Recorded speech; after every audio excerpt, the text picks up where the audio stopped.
दोस्तों, बैल ने बताया, औरत की दो चीज कभी मत दबाना। मर्दों को तो आता है मजा और औरत के इन दो जगह होता है दर्द। इसीलिए मर्द औरत की दो चीज न दबाएं। दर्शक बंधु, प्राचीन समय की बात है। एक लखीमपुर नामक शहर था। उस लखीमपुर नामक शहर में एक लाखा सेठ रहा करता था। लाखा सेठ बहुत बड़ा पैसे वाला था। सेठ चारों दिशाओं में प्रसिद्ध था। अकूत धन दौलत सेठ के पास में थी। सेठ के घर में किसी बात की कोई कमी नहीं थी। सेठ के पास इतना धन था कि सेठ लोगों को ब्याज पर धन देता था। उसने एक नियम बना रखा था कि कोई भी व्यक्ति उसे कर्जा ले जा सकता है, और सेठ कर्जा भी दो तरह का देता था। एक तो इसी जन्म में लौटाने के लिए, और दूसरा अगले जन्म में लौटाने के लिए। चाहे कोई कितना भी पैसा सेठ से उधार ले जा सकता था। सेठ कभी पैसे देने से इनकार नहीं करता था। और आप तो जानते ही हैं इस दुनिया में कैसे कैसे लोग रहते हैं।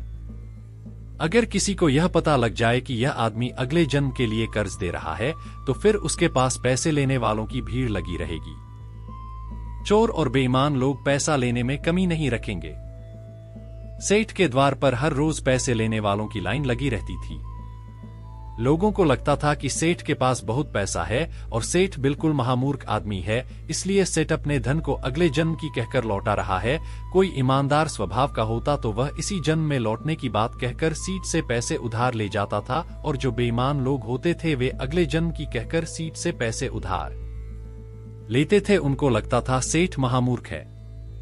लोग इस जन्म में भी पैसे लौटाने की नहीं सोचते हैं, अगले जन्म में भला कौन से देने आएगा। यह तो पागल है जो अगले जन्म की आस लगाए बैठा है। अब तो मित्रों, अगर किसी को किसी चीज की आवश्यकता पड़ती थी तो वो फौरन सेठ के दरवाजे पर पहुंच जाता था। और सेठ भी बड़ा उदार हृदय का था। उसने दो चार मुनीम अपने पास इसी कार्य के लिए बैठा रखे थे कि जो कोई भी पैसे लेने आए उसे पैसे दिए जाएं। कोई भी उसके दरवाजे से निराश नहीं जाना चाहिए। मुनीम कर्ज लेने वाले की मांग के अनुसार उसे पैसे दे देते थे। कर्ज लेने वाले से सेठ एक ही बात पूछता था कि यह पैसा इसी जन्म में चुकाओगे या अगले जन्म में। ज्यादातर लोग तो अगले जन्म की कहकर पैसे ले जाते थे। सेठ के मुनीम पैसे लेने वाले का नाम पता सब अपने रजिस्टर में चढ़ा लेते थे। अब ऐसे मौके का फायदा भला कौन नहीं उठाए। लोग अपना नाम पता खुशी खुशी सेठ के रजिस्टर में लिखवा जाते थे और उसे मुंह मांगा पैसा ले जाते थे। सेठ को इस बात से कोई फर्क नहीं पड़ता था कि कोई उन्हें पैसे लौटाने आएगा कि नहीं आएगा। इसी तरह सेठ का काम निरंतर चलता रहा। अब देखिए बंधुओं, किसी गांव में दो व्यक्ति रहते थे। दोनों व्यक्ति कोई काम धाम तो कतई नहीं थे। उनका काम था जुआ और सत्ता खेलना, चोरी और बेईमानी करना भी। दोनों इतने हराम खाओ थे, कभी कहीं काम करने नहीं जाते थे। 20 सालों से उन्होंने कभी कोई काम नहीं किया था। वे हमेशा चोरी डकैती करने में लगे रहते थे। एक दिन उन्होंने कुछ लोगों के मुंह से सुना। लोगों ने कहा, अरे भाई, तुम कहाँ इन गरीब लोगों का लूटते रहते हो? तुम लाखा सेठ के पास क्यों नहीं चले जाते? वो तो लोगों को मुंह मांगा पैसा उधार देता है। अगर तुम्हें पैसा लौटाना है तो इसी जन्म की कहकर ले आना, अगर नहीं लौट आना है तो अगले जन्म की कहकर पैसे ले आना।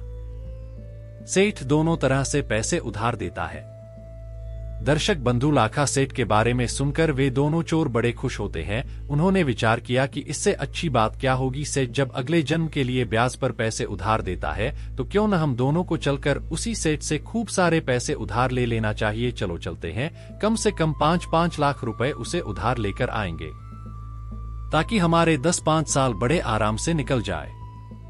मित्रों, इस प्रकार दोनों दोस्तों ने विचार किया और विचार करने के बाद वे दोनों सेठ के घर को चल पड़े। घर वाले उनकी कोई चिंता फिक्र नहीं करते थे, क्योंकि वे दोनों शुरू से ही आवारा किस्म के थे। प्रिय मित्रों, पहले पैदल का जमाना था। चलते चलते दोनों लखीमपुर आ जाते हैं और लखीमपुर आकर के सेठ के पास पहुंच जाते हैं। उसके बाद सेठ से कहने लगे, अरे सेठ जी, हमने तुम्हारा बड़ा नाम सुना था और हम पर बड़ी गरीबी चल रही है। बच्चे भूखे प्यासे मर रहे हैं।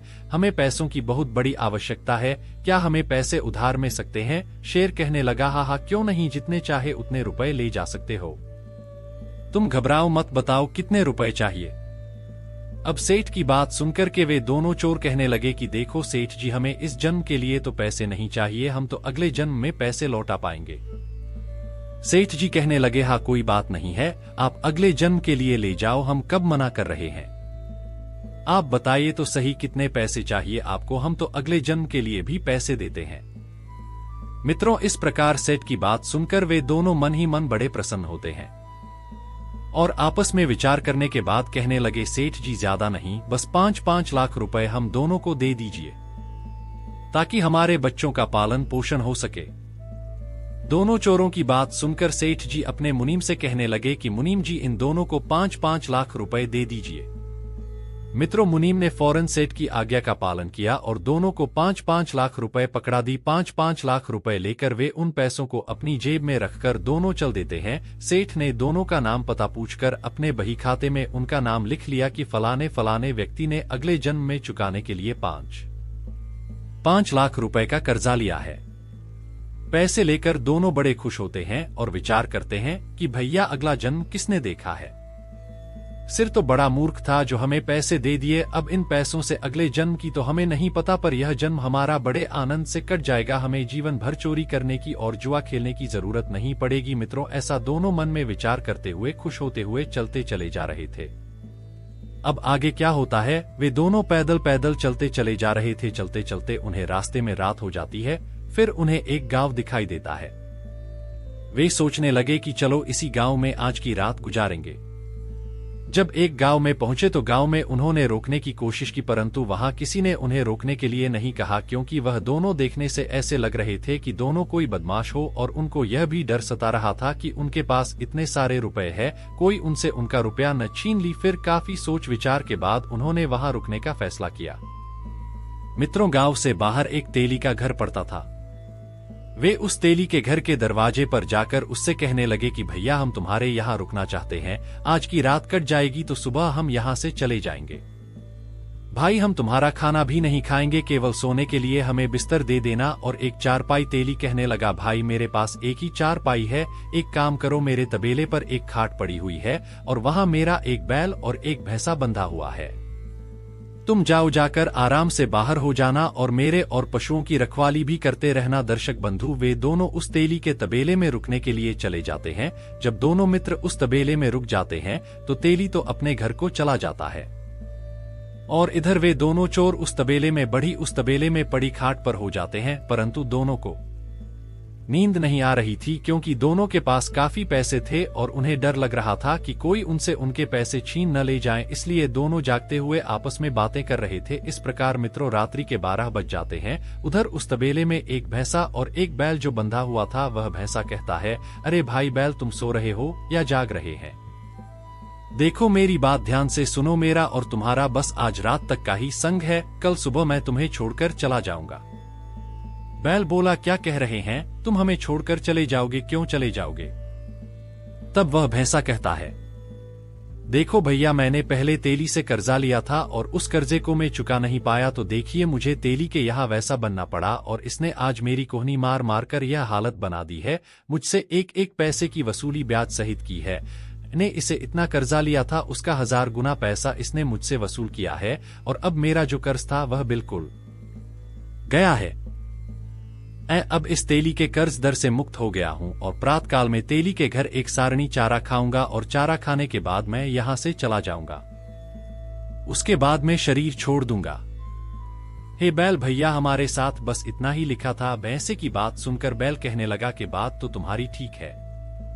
हे भैया, तुम तो मुक्त हो गए, वैसे चलूंगा तो मैं भी, यदि 2-4 घंटे तुम और रुक जाओ तुम्हें भी स्टील के कर से मुक्त हो जाऊंगा। मुझे इसकी एक घानी सरसों की पिराई करनी है, मुझे इसका कोल्हू 4 घंटे और चलाना है। उसके बाद एक कसाई आएगा और उसका कसाई पर मेरे पूर्व जन्म के रुपए चाहिए थे, मेरे पैसे देकर वह मुझे खरीदेगा और यह तेली उन पैसों को ले लेगा और पैसे जैसे ही तेली लेगा तो मैं इस तेली के कर्जे से मुक्त हो जाऊंगा, क्योंकि मैंने भी पूर्व जन्म में इस तेली से कर्जा लिया था। मैंने इसका पूरा कर्जा चुका दिया है, क्योंकि कुछ तो उसने मुझसे काम करवाकर इसका जो खोलू चलाया है उससे वसूल किया है और शेष बचे हुए पैसे वो कसाई ले जाएगा और मैं थोड़ी दूर कसाई के साथ चलूंगा और उसके बाद मैं मर जाऊंगा।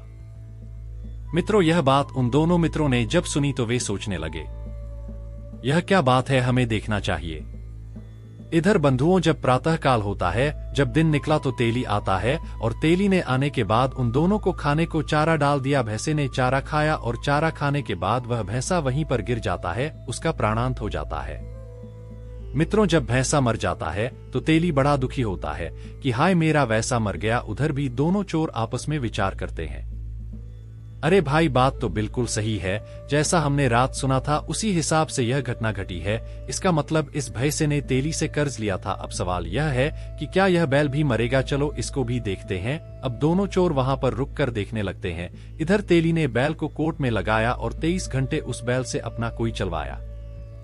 कुछ देर के बाद एक कसाई आता है। कसाई ने तेली से कहा, अरे भाई, क्या तुम अपने बैल को बेचोगे? तेली ने कहा, हाँ भाई, मैं इस बिल को भेज दूंगा। कसाई ने पूछा, तो बताओ कितने पैसे लोगे? अटेली कसाई को बेल की कीमत बताता है।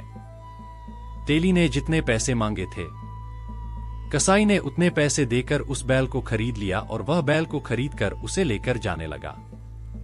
उधर वे दोनों मित्र कहने लगे, देख भाई, बैल ने कहा था कि कसाई आएगा का साया भी गया और तेली ने बैल भी बेच दिया। अब हम इसके पीछे पीछे चलते हैं और देखते हैं रास्ते में यह बैल मरेगा कि नहीं। मित्रों, जैसे ही वे कुछ दूर तक उस कसाई का पीछा करते हैं तो गांव से बाहर निकलकर जैसे ही गांव की सीमा को पार किया, वैसे ही बैल पछाड़ खाकर गिर जाता है और बैल का प्राणांत हो जाता है। प्रिय मित्रों, अब तो उन दोनों मित्रों के पैरों तले जमीन खिसक जाती है।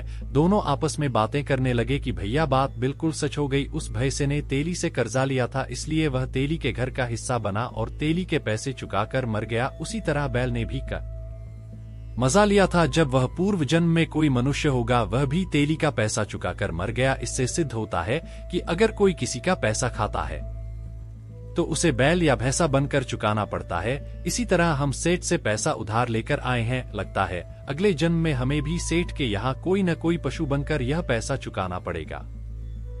दर्शक बंधुओं, दोनों ने आपस में विचार किया कि अब क्या करना चाहिए। एक ने कहा, चलो वापस चलते हैं और सेठ के यहाँ चलकर के उसके पैसे लौटा देते हैं। सेठ जब पूछेगा कि पैसे क्यों लौटाने आए हो, तो उससे कह देंगे कि हमारे पास पैसों की व्यवस्था हो चुकी है, आप अपने पैसों को जमा कर लीजिए। इस प्रकार बंधु वे दोनों सेठ के पास चल देते हैं और वापस लखीमपुर लाखा सेठ के पास आ जाते हैं। सेठ के पास पहुंचे तो सेठ ने उन्हें देखकर कहने लगा, तुम लोग वापस क्यों आ गए, क्या बात है? तब दोनों चोर कहते हैं, सेठ जी, थोड़ी देर पहले हम आपसे जो पैसे ले गए थे उन पैसों को वापस करने आए हैं। दरअसल हमारे पास और कहीं से पैसों की व्यवस्था हो गई। अपने पैसे वापस लेकर उस रजिस्टर से हमारा नाम काट दीजिए। मित्रों, सेठ जी ने अपना बही खाता देखा तो वहीं खाते में लिखा था कि अगले जन्म के लिए पैसे उधार लिए थे। तो सेठ जी कहने लगे, भाई, यदि इस जन्म के लिए तुम पैसे उधार ले जाते तो मैं ये पैसे लेकर उन्हें जमा कर लेता, परंतु तुमने तो पैसे उधार लिए हैं। अब तो मैं इन पैसों के लिए जमा नहीं कर सकता। अब तुम्हें यह पैसे अगले जन्म में ही चुकाने पड़ेंगे। दर्शक बंधुओं, जब यह बात सेठ की सुनी तो उन्होंने सेठ से फिर कहा कि नहीं सेठ जी, आपको ये पैसे लेने पड़ेंगे। मित्रों, अब तो सेठ उन पैसों को लेने से साफ इनकार कर देता है और वे दोनों जबरदस्ती उन पैसों को देना चाहते थे। काफी मिन्नतें करने के बाद भी सेठ ने वो पैसे नहीं लिए। अब तो निराश होकर दोनों अपने घर की ओर लौटकर जाने लगते हैं और विचार करते जा रहे हैं कि हमें इस सेठ का बैल बनना पड़ेगा और ये से डंडे मार मार कर 11 पैसे का हमसे हिसाब बराबर करेगा। अब हम क्या करें, हमने तो सेठ का कर्जा लेकर मुफ्त में ही मुसीबत पालने। दोनों सोचते हुए चलते चले जा रहे थे। मित्रों, जब चलते चलते एक जंगल में पहुंचे और उस जंगल में चौराहा था। उस चौराहे पर दोनों लोग एक वृक्ष के नीचे बैठ जाते हैं और विचार करते है कि हमें सेठ के यहाँ जन्म लेना पड़ेगा और सेठ न जाने कितनी हमें यातनाएं देगा और तब यह पैसे हमसे वसूलेगा। दोनों आपस में विचार कर रहे थे। तभी एक चोर बोला कि भैया, मेरे दिमाग में एक युक्ति आई है। हमें काम करते हैं, जितना भी 10 लाख रुपया हमारे लिए सेठ ने दिया है उसे जंगल में देखिए, कहीं भी पानी का कोई साधन नहीं है, यहाँ एक सुंदर तालाब बनवा देते हैं। दूसरा कहने लगा, भाई, बात तो तुम अच्छा कह रही हूँ। मित्र, इस प्रकार दोनों ने विचार विमर्श करके फैसला कर लिया कि हम सेठ के इस कर्ज से, इस पैसे से यहाँ पर एक बड़ा सा तालाब बनवाएंगे। फिर क्या था, उन्होंने पड़ोस के गांव से मजदूर बुलवा लिया और बाहर एक तालाब की खुदाई शुरू करवाए। कुछ ही समय में उन्होंने एक बहुत सुंदर तालाब का निर्माण करवा दिया। तालाब के चारों ओर हरे भरे पेड़ पौधे लगवा दिए, चारों तरफ सुंदर सुंदर सीढ़ियां बना दें, तालाब नीचे से पक्का करवा दिया और चारों ओर से उसे सपाट रखा। उस तालाब के पास एक अपने लिए रहने को कोठरी बनवा ली, अर्थात वह एक कमरे का निर्माण करवा लिया। अब क्या था, वे दोनों उसी तालाब के किनारे उसी कमरे में रहने लगे। मित्रों, सेठ के यहाँ से जितने पैसे को लेकर आए थे सारा पैसा उन्होंने उस तालाब में लगवा दिया। दर्शक बंधुआ, कुछ दिन के बाद जब वर्षा ऋतु आती है तो चौराहा तो वहाँ पर था ही। होता क्या है कि बरसात का पानी चारों तरफ से आता है और वह तालाब पानी से लबालब भर जाता है। कुछ समय बाद तालाब में जो गंदगी आई थी वर्षा तो के पानी के साथ वह गंदगी धीरे धीरे बैठ जाती है और तालाब में बिल्कुल स्वच्छ पानी हो जाता है। धीरे धीरे उस तालाब का पता इधर उधर के गांव के लोगों को पढ़ा तो वे लोग अपने पशुओं को उसमें पानी पिलाने के लिए लाने लगे। परंतु वह दोनों चोर जिन्होंने तालाब बनवाया था एक लाठी लेकर के उस तालाब की सुरक्षा करने लगे और जो भी कोई पानी पिलाने आता था उसे दूर से ही भगा देते थे कि भाई साहब, इस तालाब में पानी पीना और पिलाना सख्त मना है, यह हमारे सेठ जी का आदेश है। मित्रों, उन्होंने तालाब के किनारे एक बड़ा सा बोर्ड लगा रखा था और उस बोर्ड पर तालाब के मालिक के रूप में उसी लाखा सेठ का नाम लिखवा दिया था, क्योंकि वह उसे सीट के पैसों से ही तो तालाब बनवाया था। श्रोताओं, अब तो इसकी सूचना आसपास के गांव में फैल जाती है कि एक इतना सुंदर तालाब सेठ ने जंगल में बनवाया है और उसमें बहुत सुंदर पानी है, परंतु उस पर 2 पहरेदार रहते हैं। वे दोनों पानी नहीं पीने देते हैं। जो भी व्यक्ति आता है, जो भी पशु आते हैं, वे उन्हें पानी पीने से पहले ही भगा देते हैं। गांव वालों ने मन में विचार किया कि ऐसा करते हैं, 10-20 व्यक्ति मिलकर चलते हैं कि वे हमें पानी क्यों नहीं पीने दे रहे, हमारे पशु अगर इसमें पानी पी लेंगे तो क्या बिगड़ता जाएगा। अगर किसी को पानी नहीं पीने देना है तो फिर यह तालाब ही क्यों बनवाया। अब तो मित्रों 10-20 आदमी और उस पड़ोस के गांव से मिलकर उन दोनों के पास आते हैं और कहने लगे कि भाइयों, एक बात बताओ, तुमने इतना सुंदर तालाब बनवाया है, इसमें आपने 10-20 लाख रुपए की लागत लगाई है, फिर भी आप इसमें पानी क्यों नहीं पीने देते हैं। तो वे दोनों चोर कहने लगे, भाई ग्रामवासियों, हमारी कोई कमी नहीं है, हम तो लखीमपुर के लाखा सीट के नौकर है। यह तालाब तो लखीमपुर के लाखा सेठ ने बनवाया है और उसका आदेश है कि किसी को पानी नहीं पीने दिया जाएगा। अब जब मालिक का आदेश नहीं है तो हम क्या कर सकते हैं। कुछ गांव के लोग कहने लगे, यह तो गलत बात है। कुछ लोग सेठ से नफरत करने लगे, उस सेठ को गाली देने लगते हैं। कुछ उसे कोसने लगे कि सेठ ने जब तालाब बनवाया है तो फिर पानी क्यों नहीं पीने देता है। दोनों चोरों ने कहा, देखो भाई, हम इनकार नहीं कर रहे हैं, लेकिन पहले आप लाखा सेठ से अनुमति ले आए। अगर सेठ कह देगा तो फिर पानी पीने से हम किसी को नहीं रोकेंगे। कुछ बोले, भैया बात तो ठीक है, नौकरों की क्या गलती है, जैसा मालिक हुक्म वैसा ही तो नौकर करेंगे।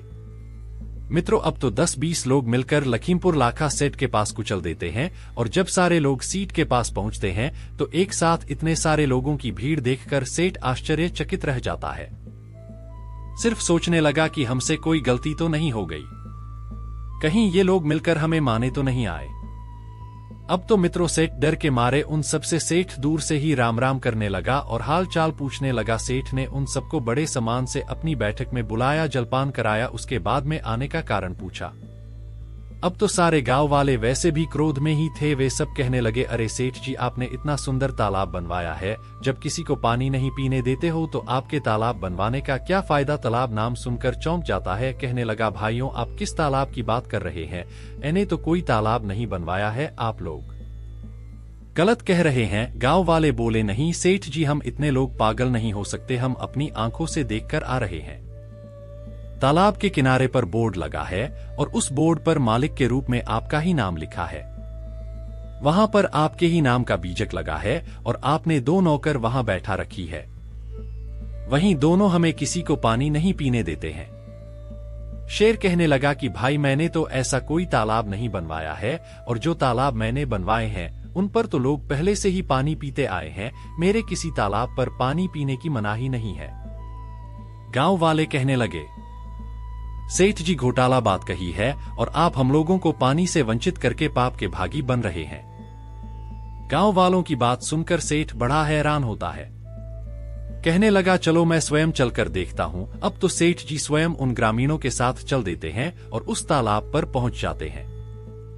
सेठ ने जब उस तालाब को दूर से देखा तो वास्तव में तालाब बड़ा ही सुंदर बना हुआ था। चारों ओर पक्की दीवारें था, बड़ी बड़ी सीढ़ियां थी, सुंदर सुंदर घाट बने हुए थे। पशुओं के लिए चढ़ने उतरने के लिए भी खूब अच्छी व्यवस्था की थी। सेठ ने देखा कि 2 लोग लाठी लेकर उस तालाब की रखवाली कर रहे हैं। फिर सेठ ने वहां लगा उस बोर्ड को देखा जिस पर उनका ही नाम गुदा था। उस बीजक पर लिखा था कि तालाब के निर्माणकर्ता लखीमपुर के लाखा सेठ है। बीजक पढ़कर सेठ ने उन दोनों को अपने पास बुलाया और कहने लगे, भाई आप इस तालाब से लोगों को पानी क्यों नहीं पीने देते हैं? क्या कारण है? और यह आपने अपना तालाब ही मेरे नाम से बनवाया है। मेरे नाम पर तालाब बनवाकर और लोगों को पानी से वंचित रखकर मुझे क्यों पाप का भागी बना रहे हो, जबकि मैंने तो यह तालाब बनवाया ही नहीं है। तब वे दोनों चोर सेठ से कहते हैं, मित्रों समस्त गांव वाले भी वहां मौजूद थे। वे कहने लगे, सेठ जी हम आपसे 10 लाख रुपए अगले जन्म की कहकर उधार लेकर आए थे, परंतु वे रुपए हम घर लेकर नहीं पहुंचे, उससे पहले ही हमारी व्यवस्था हो गई और हम उन पैसों को आपको वापस देना चाहते थे, लेकिन आपने तो यह कहते हुए मना कर दिया कि अगले जन्म के पैसों को मैं वापस नहीं लेता, वह तो अगले जन्म में ही देने पड़ेंगे। लेकिन जी हम उन पैसों को इसी जन्म में देना चाहते हैं और आपने उन पैसों को लेने से इनकार कर दिया। अब बताओ हम क्या करें? इसलिए हमारे मन में विचार आया, हमने उन पैसों से यह तालाब बनवा दिया। पैसे तो आपके ही थे, इसलिए हमने आपका नाम लिखवा दिया। अब हम पानी नहीं पीने देंगे जब तक आप उन पैसों को माफ नहीं करोगे और अपने रजिस्टर्ड से हम दोनों का नाम नहीं काटोगे, तब तक सारे लोग आपको ही कोसेंगे। हजारों लोगों की बद्दुआ आपको मिलेंगे क्योंकि पैसे आपके थे। यदि आप हमारे उन पैसों जमा कर देते हो तो हमें कोई हर्ज नहीं है, चाहे जो आकर पानी पिए। यदि आपने पैसे जमा नहीं किए तो फिर हम किसी को पानी की छोड़ो, हम किसी तालाब से किसी को हाथ भी नहीं लगाने देंगे। मित्रों यह सुनकर सेठ भी बड़ा चकित होता है कि इन दोनों ने बड़े दिमाग से काम लिया है। गांव वाले कहने लगे कि ये दोनों बहुत अच्छे आदमी हैं। देखो इन्होंने कितना सुंदर तालाब बनवाया है। सेठ जी आप इनका कर्ज माफ कर दो। सेठ जी कहने लगे, देखो भाई मैं अगले जन्म के पैसों को तो माफ नहीं करता। तब वे दोनों कहने लगे, कोई बात नहीं, मत करो माँ, हम किसी को पानी भी नहीं पीने देंगे और इस पाप के भागी जिंदगी भर आप बनोगे। अब आप सोच लो आपके नाम से कितना अपराध होगा। सीट की बात समझ में आ जाती है कि मेरे पैसे और मेरे नाम का ये लोग दुरुपयोग करेंगे और मैं नरक भागी बनूंगा। शेर कहने लगा, कोई बात नहीं है, मैं तुम्हारे पैसों को भी जाकर जमा करता, परंतु तुम इन गांव वालों को पानी पीने दीजिएगा। न जाने कितने पशु, कितने जानवर, कितने पक्षी पानी पीने के लिए तालाब पर आते हैं और तुम उन्हें भगा देते हैं। मेरे से तो यह बहुत बड़ा पाप हो रहा है। मित्रों इस प्रकार सेठ ने उन दोनों के पैसों को जमा कर दिया और रजिस्टर से उनका नाम भी काट दिया। इस प्रकार वे दोनों बहुत प्रसन्न होते हैं और अपने घर चले जाते हैं। उस दिन के बाद उन्होंने कभी किसी की न तो चोरी की, न कभी जुआ खेला, न किसी की बेईमानी की। उनके अंदर ब्रह्मज्ञान जागृत हो जाता है। दर्शक बंधुओं इसका यानी का मूल उद्देश्य यह है कि अगर हम किसी का एक पैसा भी मुफ्त का खाते हैं तो वह हमें किसी न किसी रूप में चुकाना ही पार्टी गिरता है। अगर हम किसी के धन की बेईमानी कर लेते हैं तो याद रखना उस धन को पता नहीं उसने कैसे कमाया था। यदि उसने वह धन धर्म के रास्ते पर चलकर कमाया होगा तो उस पाप का भागीदार उस धन को खाने वाला बनेगा। मित्रों बेईमानी का धन खाने वाला दूसरे के पास भी अपने ऊपर ले लेता है और उस धन को 1000 गुना ज्यादा करके किसी न किसी रूप में उसे चुकाना ही पड़ता है। यदि आप यह सोचकर बैठ जाएं कि हमें इसका पैसा नहीं देना है तो मित्रों यह बात निश्चित मान लेना, जिसका पैसा आप खा रहे हैं या खाया है उसके यहाँ आपको या तो भैंसा बनना पड़ेगा या फिर बैल बनना पड़ेगा। कहने का मतलब है किसी न किसी रूप में उसका वह पैसा आपको चुकाना ही पड़ेगा। परमात्मा की अदालत में कोई गलती नहीं होती है।